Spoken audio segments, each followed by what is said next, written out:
let's go ahead and continue to talk about what makes us so different. Let's just map out the traditional industry model here. And you start with a company, a manufacturer. Let's pick one.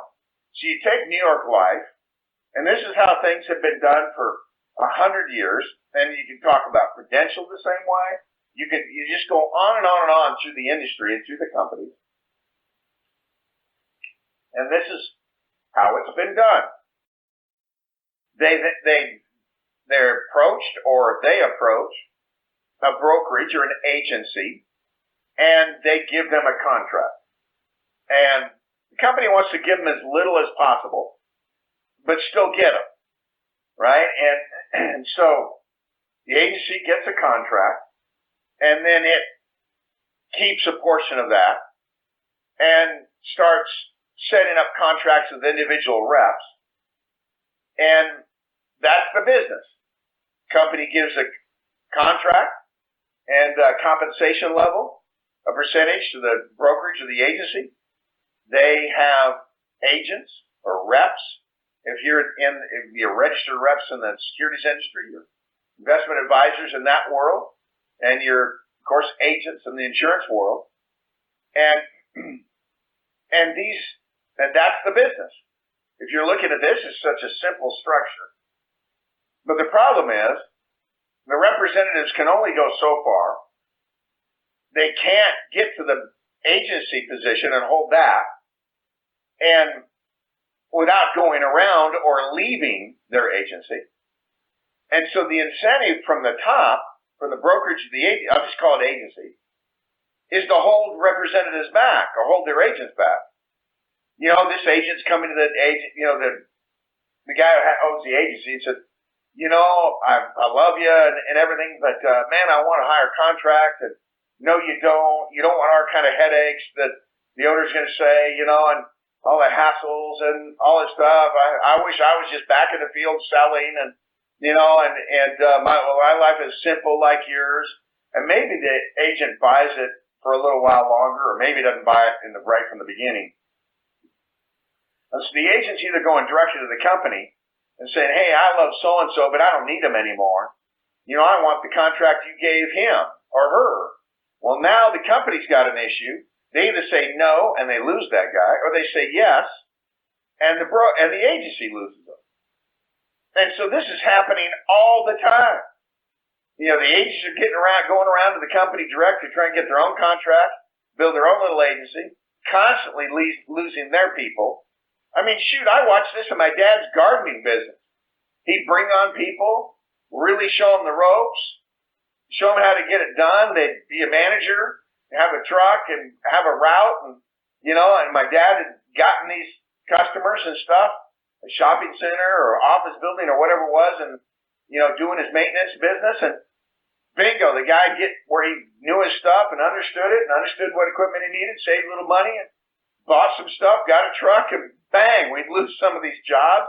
They'd come in, underbid it, and this kind of thing. And he was constantly training this competition. And that's what this industry's been doing forever. And only appropriate because they're holding folks back. Because, just to restate it, in order for the representative to advance, they usually have to leave.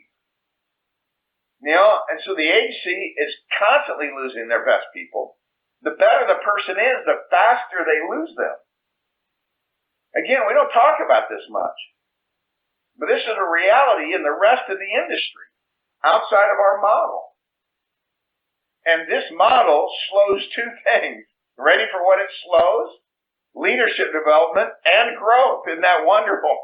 The last two things you want to slow down is overall growth, and the number of people in your business and the production, and the leadership development that comes from that, from among those people. But that's what the traditional industry model is. They fought that for, seriously, over 100 years, doing things that way, and it's a shame. I'm glad I never experienced it. I couldn't even count the number of people I've talked to in the industry who face that constantly. Our high hybrid agency system, for lack of better words to describe it, combine production and leadership development. We have a lot of emphasis on production and moving stuff, but a ton on leadership development. So our agency system takes the strengths of both models and avoids the common weaknesses. And so we institute quality training, professionalism, powerful products, great earning potential in a high energy environment that's positive and inspirational, powerful business ownership that even allows you to move from one generation to the next, and then from that generation to the next one after that, which is awesome. That's what Sam Walton did with Walmart, right? I'd like to do it with my business too, and with all that continuing growth potential. That's why we continue to have one good year after another. And this system, this hybrid model, which really puts a lot of emphasis on both production and the recruitment of people and the leadership development from that group, has created a different environment. Look, we wanted to be pumped up and have high energy and have great earning potential. What a wonderful combination.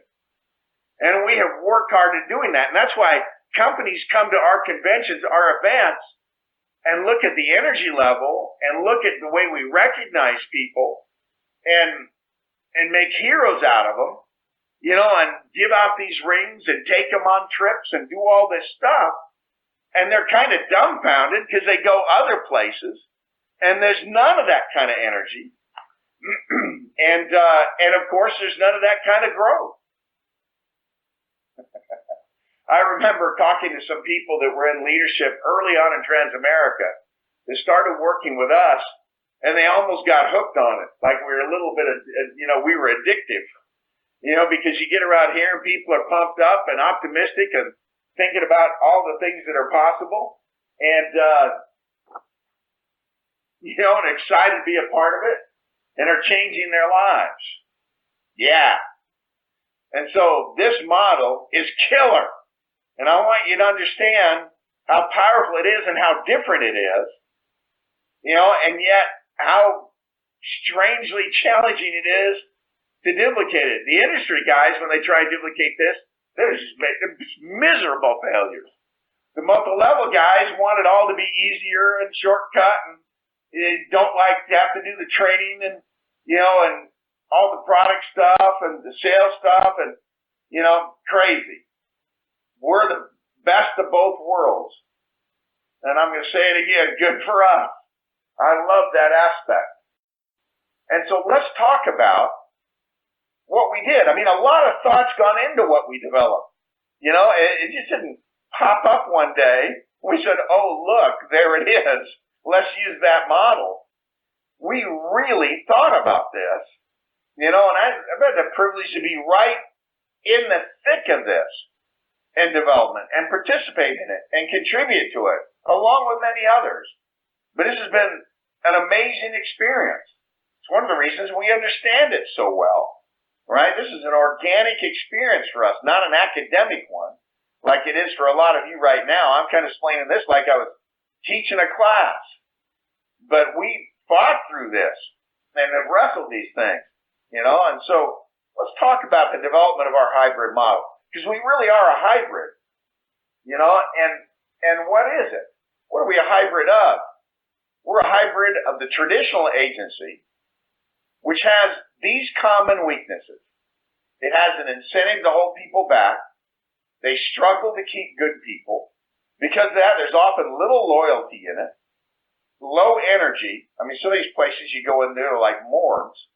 They just, because people aren't as upwardly mobile, you're just selling and anyway, there it is. A negative environment quite often because of this. High stress, a slow or no growth pattern. Yay, right? Oh, goody. I want a business that has these aspects, these attributes. But the traditional industry agency wrestles this constantly. Now, but it's not without its strengths, though, because they've existed and have done business and created a lot of business, created a ultimately over decades and decades, 100 plus years, a trillion dollar industry. But their common strengths are, taken from the traditional side, a lot of quality training, both in products and understanding and how to sell and those things.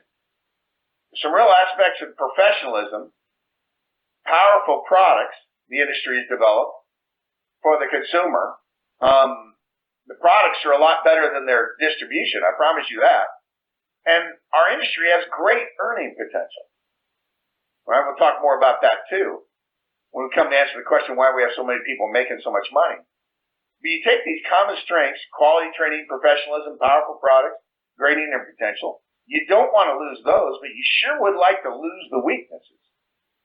Right? Now let's talk about what we'll call a non-traditional model. You know, the traditional model has a production focus. A non-traditional model, and I would put the multi-level companies in here, have a recruiting focus. But they have a bunch of weaknesses too that I don't like. There's often no standard for participation. Quite often weak training in a lot of these companies. You usually have to buy a whole bunch of product. You have to buy a bunch of inventory and stuff, even before you know if you can sell the stuff or want to, right? It frequently lacks professionalism. It's quite often ostentatious and lacks financial discipline. Don't think we don't have to pay attention to that. We've got some boneheads in our company that really wrestle with that too. But you get this get-rich-quick mentality that they talk about that kind of makes me want to throw up. And there's low entry-level earnings, you know, in the non-traditional model, you know, where you're selling little things and you got to recruit jillions of people and get a big volume just to make enough money to have it be meaningful, sometimes even part-time, right? They don't have that kind of earning potential we have in the traditional industry, right? And so these are the common weaknesses. And you know what? When I look at the traditional agency, I don't want those. When I look at non-traditional distribution, there's a lot of that in varying industries in our countries. I don't like those weaknesses. But the non-traditional model really has some substantial strengths. It's positive and inspirational. They had to learn how to be super positive and inspirational because people aren't going to be making much money. Over in the traditional industry, in our industry, they go, look, you can go make a bunch of money, go do it. I shouldn't have to jack you up if you can go make a bunch of money. Over here, a lot of these people weren't going to be making any money, sometimes for a long time, hardly any. And so they got really good at being inspirational, at pushing people up and motivating them and creating a high energy environment. Over here, you have very clear business ownership and some substantial growth potential. Well, I think probably you'd understand that we'd want to build a company that started eliminating the weaknesses on both sides of this chart and adopted the strengths from both sides of this chart. And you're right. That's exactly what we've done with our hybrid model.